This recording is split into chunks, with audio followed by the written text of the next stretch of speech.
नमस्कार। हरिभूमि टीवी के इस खास प्रोग्राम में एक बार फिर आपका स्वागत है। आज हम चर्चा करेंगे प्रदेश भर की सभी 9 लोकसभा सीटों के लिए कांग्रेस उम्मीदवारों की, जिसका इंतजार था वो दिन आखिरकार आ ही गया।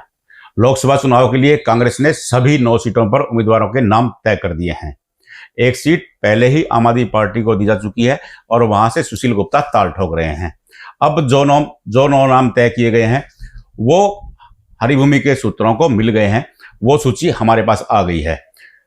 तय है कि कल शाम को या बृहस्पतिवार को सुबह स्क्रीनिंग कमेटी की बैठक होगी। इसके बाद तुरंत इन नामों का ऐलान कर दिया जाएगा।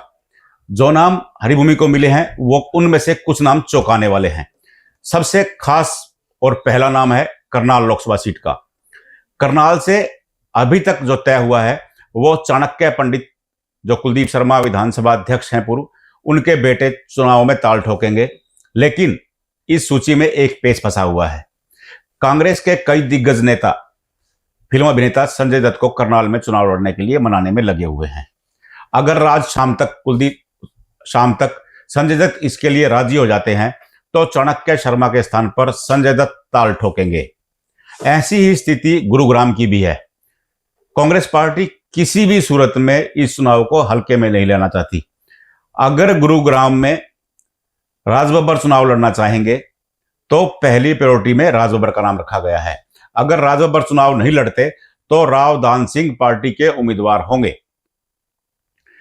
इसी के अलावा सबसे बड़ा पेच हिसार में सामने आया है। हिसार में भाजपा के पूर्व सांसद बृजेंद्र सिंह कांग्रेस में शामिल हो चुके हैं। ऐसा माना जा रहा था कि बृजेंद्र सिंह यहां से चुनाव लड़ेंगे, लेकिन इसी के बीच में एक चौंकाने वाला डेवलपमेंट आया है। एक ऐसा नाम सामने आया है जिस पर कुमारी शैलजा और भूपेंद्र हुड्डा दोनों ही सहमत हैं, और यह नाम है पूर्व उप मुख्यमंत्री व पूर्व खाद्य आपूर्ति मंत्री, 4 बार कालका से विधायक रह चुके पूर्व मुख्यमंत्री भजनलाल के बड़े बेटे चंद्रमोहन बिश्नोई का। कुलदीप बिश्नोई को भारतीय जनता पार्टी का टिकट न मिलने पर कांग्रेस को लगता है कि जो कुलदीप बिश्नोई के समर्थक नाराज हैं वो चंद्रमोहन के पाले में आ जाएंगे। हालांकि चंद्रमोहन का नाम पहले कुमारी शैलजा ने लिया था, लेकिन अब भूपेंद्र हुड्डा भी उस पर सहमत हो गए हैं। चंद्रमोहन के बारे में कहा जाता है कि उनका हिसार में अच्छा खासा रसूख है। आदमपुर सीट उनके पिता की है, उनकी पुश्तैनी सीट है। नलवा से वो खुद विधानसभा चुनाव लड़ चुके हैं और मामूली अंतर से हार गए थे। 2 विधानसभा सीटें होने के कारण चंद्रमोहन भारी भरकम कैंडिडेट माने जा रहे हैं। भूपेंद्र सिंह हुड्डा को भी लगता है कि नॉन जाट वोट चंद्रमोहन के पाले में जा सकता है। हिसार की स्थिति ऐसी है, भारतीय जनता पार्टी पूर्व उप प्रधानमंत्री चौधरी देवीलाल के बेटे व बिजली मंत्री रणजीत सिंह को मैदान में उतार चुकी है। तय माना जा रहा है इनेलो की ओर से सुनैना चौटाला उम्मीदवार होंगी। जजपा के संस्थापक व संरक्षक अजय चौटाला भी ऐलान कर चुके हैं कि कोई उनके परिवार का सदस्य हिसार से चुनाव मैदान में उतरेगा।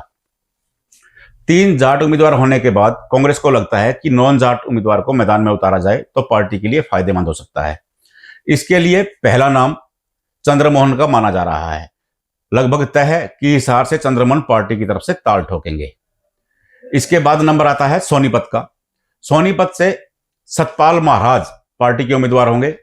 सतपाल महाराज हरियाणा के लिए नया नाम हो सकते हैं, लेकिन उत्तराखंड में वो खासी चर्चित व्यक्ति हैं। हरिद्वार में उनका आश्रम है। हरिद्वार के मेयर भी रह चुके हैं। भूपेंद्र सिंह हुड्डा लगातार सतपाल महाराज को सोनीपत से चुनाव लड़ने के लिए मनाने में लगे हुए थे। अब हमारे सूत्र बताते हैं कि सतपाल महाराज ने हामी भर दी है। अगर कोई ऊंच नीच होती है तो उसके बाद सुरेंद्र दहिया पार्टी के उम्मीदवार होंगे। अगर सिरसा की बात करें तो सिरसा से कुमारी शैलजा का चुनाव मैदान में उतरना तय हो गया है।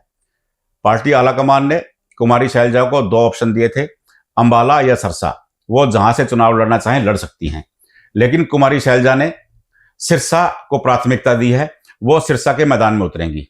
भारतीय जनता पार्टी यहां से अशोक तंवर को मैदान में उतार चुकी है। अंबाला में सीट खाली होने के कारण अब वरुण चौधरी का नाम सामने आ गया है।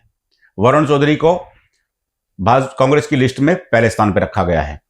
वरुण चौधरी पूर्व प्रदेश अध्यक्ष फूलचंद मौलाना की सीट पर चुनाव लड़ते हैं।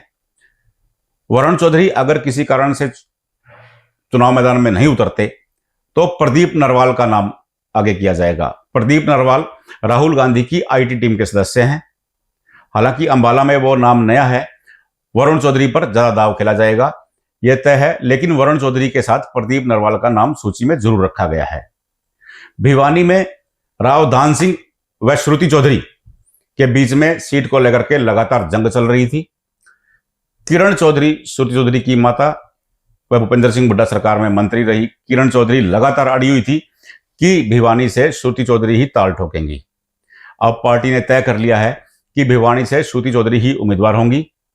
अगर किसी सूरत में राज बब्बर गुरुग्राम से चुनाव नहीं लड़ते तो राव दान सिंह को गुरुग्राम के मैदान में चुनावी रण में उतारा जाएगा।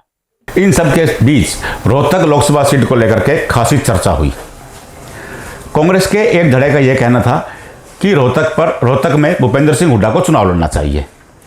अगर दीपेंद्र सिंह हुड्डा को लोकसभा के मैदान में उतारा तो उन्हें राज्यसभा की सीट से इस्तीफा देना होगा। अभी उनका कार्यकाल 2026 तक बाकी है। इससे पार्टी को राज्यसभा में बहुत नुकसान होगा। लेकिन भूपेंद्र हुड्डा इसी बात पर अड़े हुए थे कि दीपेंद्र को लोकसभा चुनाव लड़वाया जाना चाहिए। अगर वो खुद मैदान में आएंगे तो प्रदेश की अन्य सीटों पर प्रचार नहीं कर पाएंगे या फिर प्रचार प्रभावित होगा। भूपेंद्र सिंह हुड्डा ने अपने तर्कों में यह भी समझाया कि सोनीपत, हिसार व सरसा की सीट पर उनका प्रचार करना कितना जरूरी है।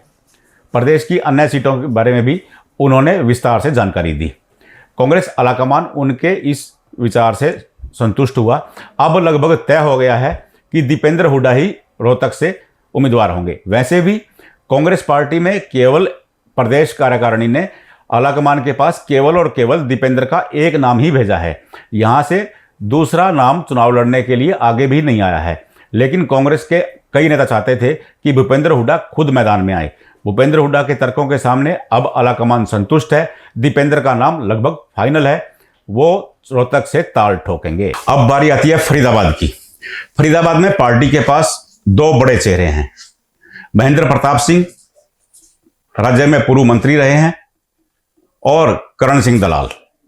पार्टी ने तय किया है कि महेंद्र प्रताप सिंह फरीदाबाद से पार्टी के उम्मीदवार होंगे। भारतीय जनता पार्टी कृष्णपाल गुर्जर को मैदान में उतार चुकी है। महेंद्र प्रताप सिंह कांग्रेस के दिग्गज नेता रहे हैं। वो लगातार फरीदाबाद में सक्रिय भी हैं। महेंद्र प्रताप सिंह अपने बेटे के लिए टिकट मांग रहे थे, लेकिन पार्टी ने उनके बेटे के स्थान पर महेंद्र प्रताप सिंह पर ही दाव चलना सही समझा है। सूची बिल्कुल तैयार है। स्टैंडिंग कमेटी के अध्यक्ष भगत चरण दास, सदस्य यशोमती ठाकुर व देवेंद्र गांधी लगातार इस पर चर्चा कर चुके हैं और यह सूची आलाकमान को दे दी गई है। कल तय माना जा रहा है कि पार्टी की मीटिंग होगी, उनमें इन नामों पर मोहर लग जाएगी। कल तक यह भी खुलासा हो जाएगा कि संजय दत्त चुनाव लड़ने के लिए राजी हैं या नहीं। अगर संजय दत्त राजी हैं तो करनाल से एकमात्र संजय दत्त का नाम रखा जाएगा। अगर वो राजी नहीं होते हैं तो चाणक्य पंडित व वीरेंद्र मराठा का नाम है, तो पार्टी चाणक्य पंडित पर ही दाव खेलेगी। हिसार सीट के लिए पार्टी लगातार वीरेंद्र सिंह डूमरखा से चर्चा कर रही है। पार्टी को लगता है कि कहीं वीरेंद्र सिंह डूमरखा ब्रिजेंद्र को टिकट न देने पर नाराज हो जाएं। पार्टी के आला नेता उन्हें यह समझाने का प्रयास कर रहे हैं कि ब्रिजेंद्र सिंह को उचाणा से विधानसभा चुनाव लड़वाया जाएगा और कांग्रेस की सरकार बनने पर उन्हें मंत्री पद दिया जाएगा। आज शाम तक उम्मीद है कि वीरेंद्र सिंह इसके लिए तैयार भी हो जाएंगे। अगर वो तैयार नहीं होते हैं तो ब्रिजेंद्र सिंह पार्टी का चेहरा हो सकते हैं, लेकिन भूपेंद्र सिंह हुड्डा व कुमारी शैलजा चंद्रमोहन पर दाव खेलने को ज्यादा उपयुक्त मान रहे हैं। भूपेंद्र सिंह हुड्डा को लगता है कि नॉन जाट वोट कुलदीप बिश्नोई व चंद्रमोहन के कारण चंद्रमोहन को मिलेंगे। वह जाट वोट के लिए भूपेंद्र सिंह हुड्डा लगातार प्रयास करेंगे। इसके लिए भूपेंद्र सिंह हुड्डा ने अपने खास समर्थक जयप्रकाश को ही बोल दिया है। हालांकि जयप्रकाश भी इस सीट पर टिकट के दावेदार थे। अभी भी उस सूची में नाम है, लेकिन पहला नाम चंद्रमोहन बिश्नोई का है। अगर बिश्नोई को टिकट मिलता है तो जयप्रकाश चंद्रमोहन का सहयोग करेंगे। हमारे सूत्र बताते हैं कि इसके लिए भूपेंद्र हुड्डा ने जयप्रकाश को राजी भी कर लिया है। सोनीपत सीट के लिए पदम दहिया और सुरेंद्र दहिया दो दावेदार थे। भूपेंद्र सिंह हुड्डा खेमे के माने जाते हैं दोनों दावेदार। भूपेंद्र सिंह हुड्डा के बारे में कहा जाता है कि उन्होंने दोनों को तैयार कर लिया है। अगर सतपाल महाराज मैदान में आते हैं तो दोनों खुल के उनका समर्थन करेंगे और कुछ क्षेत्रों में भूपेंद्र सिंह हुड्डा भी उनका सहयोग करेंगे। कांग्रेस को लगता है कि किसी भी सूरत में 5 सीटें कांग्रेस को जीतनी चाहिए। इसके लिए जितना भी हो, जैसा भी प्रयास किया जाए, तो 5 सीटें पार्टी के खाते में आए। भूपेंद्र सिंह हुड्डा और कुमारी शैलजा दोनों को बिठा करके इसकी जिम्मेवारी दी गई है। जब वह मीटिंग हुई तो उसमें कुमारी शैलजा, भूपेंद्र हुड्डा दोनों मौजूद थे। दोनों के सामने ही इन नामों की सूची एक लिफाफे में बंद की गई, जो आलाकमान के पास भेज दी गई है। ऐसी संभावनाएं हैं कि कल ये नाम सामने आ जाएंगे, इनका खुलासा कर दिया जाएगा। गुरुग्राम सीट से जितेंद्र भारद्वाज व कैप्टन अजय यादव 2 अन्य दावेदार भी थे। दोनों को, हालांकि कैप्टन अजय यादव एक बार बीच में से चुनाव लड़ने से इनकार कर चुके थे, उन्होंने आवेदन करने से भी मना कर दिया था। लेकिन अब पिछले कई दिनों से चर्चाएं थी कि कैप्टन अजय यादव चुनाव लड़ने के लिए तैयार हैं। पार्टी के वरिष्ठ नेताओं ने उन्हें समझाने का जिम्मा लिया है। हालांकि कुमारी शैलजा यह चाहती हैं कि कैप्टन अजय यादव को ऐसा कार्यभार देकर के संतुष्ट किया जाए। इसके लिए कांग्रेस पार्टी ने पहले ही कैप्टन अजय यादव के पुत्र चिरंजीवी राव को पहले ही कांग्रेस पार्टी ने पहले से ही कैप्टन अजय यादव के पुत्र चिरंजीवी राव को संगठन के कार्य में कार्यभार देकर के व्यस्त कर दिया है। तो यह माना जा रहा है कि अजय यादव को संतुष्ट करने के लिए ही यह कदम उठाया गया है। कल शाम को तय हो जाएगा कि कौन मैदान में आने वाला है। कांग्रेस के सूत्र बताते हैं कि कल शाम को यह सूची जारी कर दी जाएगी। अगर किन्हीं कारणोंवश कल शाम को यह सूची जारी नहीं होती तो 5 अप्रैल को यह सूची सामने होगी। तब तक जिन नेताओं को मनाया जाना है, वरिष्ठ नेता उनसे चर्चा कर रहे हैं, उन्हें मनाया जाएगा। उसके बाद ही उम्मीदवारों का ऐलान किया जाएगा। नमस्कार।